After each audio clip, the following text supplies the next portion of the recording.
How y'all doing? This is Coach D from Southside Jamaica, Queens. To those of you who do not know about me, I am a real coach from Southside Jamaica, Queens. In 2009, when my brother passed, I decided a year later, well, not even a year later, to coach in his memory. So I went back to our high school, Hillcrest High School in Southside Jamaica, Queens, and I was a volunteer assistant coach there, and I helped the ladies win a division championship. So not only did I win one as a coach, I also won one as a player in 1988, being a student athlete at Hillcrest High School. After that, I decided to, coach in my brother's memory, and he had a team called the Greg Vaughn Cougars, which he represented for his coach who passed away. He was actually murdered refereeing a basketball game, and he made the wrong call, and unfortunately he lost his life.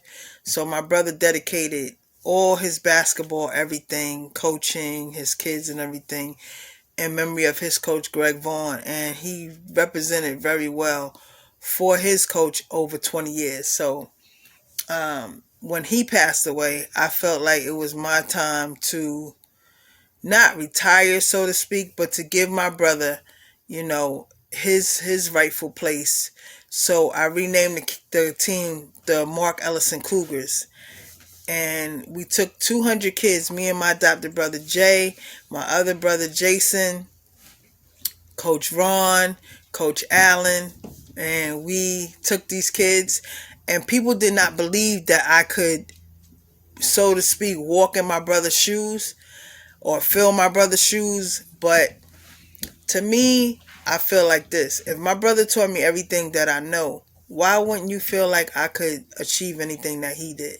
So this is why I tell you guys, in the media world, like, you can't entertain the naysayers and the non-believers.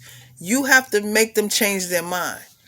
So the reason why I'm being very successful now in the media world is because I take my basketball mindset into the media world. So when you tell me I can't do something, then it's my duty to prove you wrong. I've done that in the basketball world, from young to going to high school, having to prove myself at Hillcrest High School, having to prove myself at Mercy College, having to prove myself when I played in the Empire State Games, playing semi-pro before I got injured.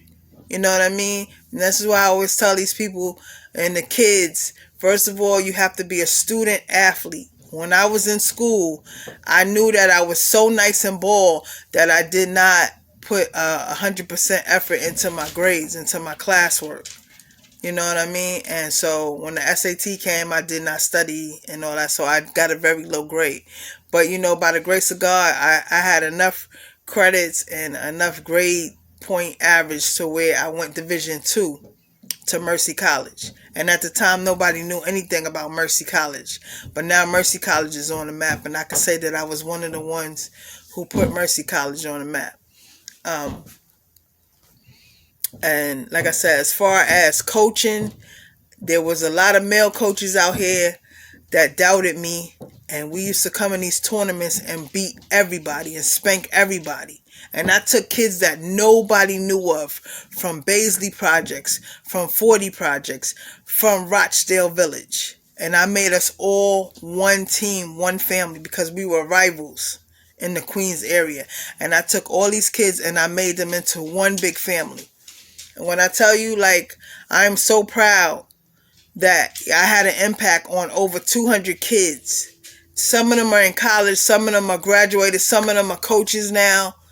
And like I said, my brother's legacy will live on through those kids, through me, through generations down the line, because he made such an impact. He would take a kid that nobody wanted and make them not only a great athlete, but a great person, a great student athlete, to the point where once my brother had the kid not only believing in him as a coach, but believing in themselves that they could be anything that they wanted to be, including a great basketball player, and they were unstoppable. Then here come these coaches that never even was checking for these kids. You know what I'm saying? Coming back to try to convince them that now their team is way better than being a Greg Vaughn Cougar. And sadly, some of them would leave, and I would be so frustrated for my brother. Like, how they gonna leave? Like, nobody was checking for them. You understand? And my brother would be like, it's okay. They making room for the next kid that I got to train to be great. And he said, his motto was, here come these coaches like Christopher Columbus discovered America. And the funny thing is, the same exact thing happened when I coached as well. I would take kids that nobody wanted, make them into great student athletes, and here come these coaches again, these bozos, these cornballs, convincing them to leave. They would leave and come back and say, you know what, Coach D, they didn't treat me the way you treated me. No one's going to treat you the way I treat you. Because you know what? I genuinely love and care for all the kids. Even if you don't play for me, if you hung out with my kids and we went to different basketball tournaments, Liberty games, what have you, then you were part of our Marc Ellison Cougar family. I never turned anyone away. Because guess what? If I turn that kid away, they probably go be in a gang or go rob somebody because they don't have nothing better to do. They felt like no one believed in them.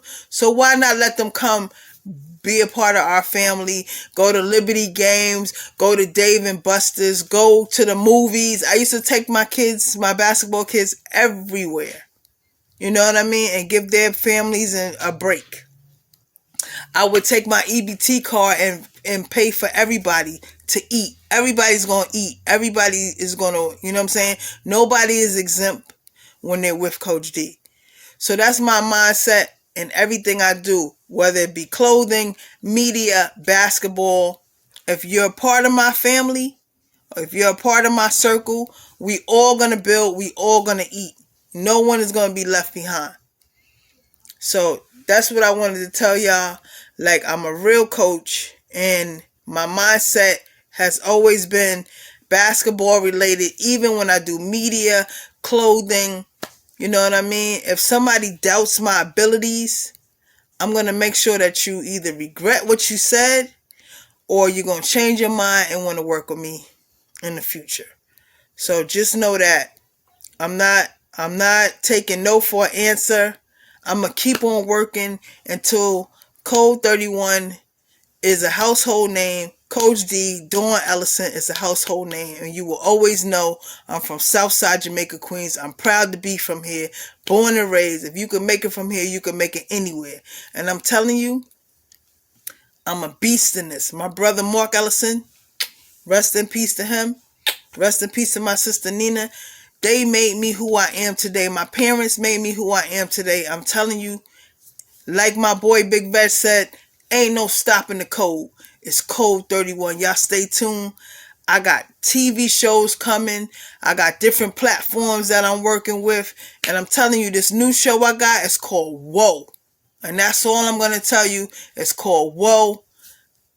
And I'm ready to bring something new to these platforms. I want to showcase these young men, women, from high school to college, in the music industry, in the media industry, that nobody's checking for, that's getting ready to blow up. Y'all just stay tuned. It's Code 31. Competition officially doesn't exist. 31 is my basketball number. This is the clothing line. I draw everything, freehand, logos, characters, everything you see, I design it. Anything I do, I created it. You know what I mean?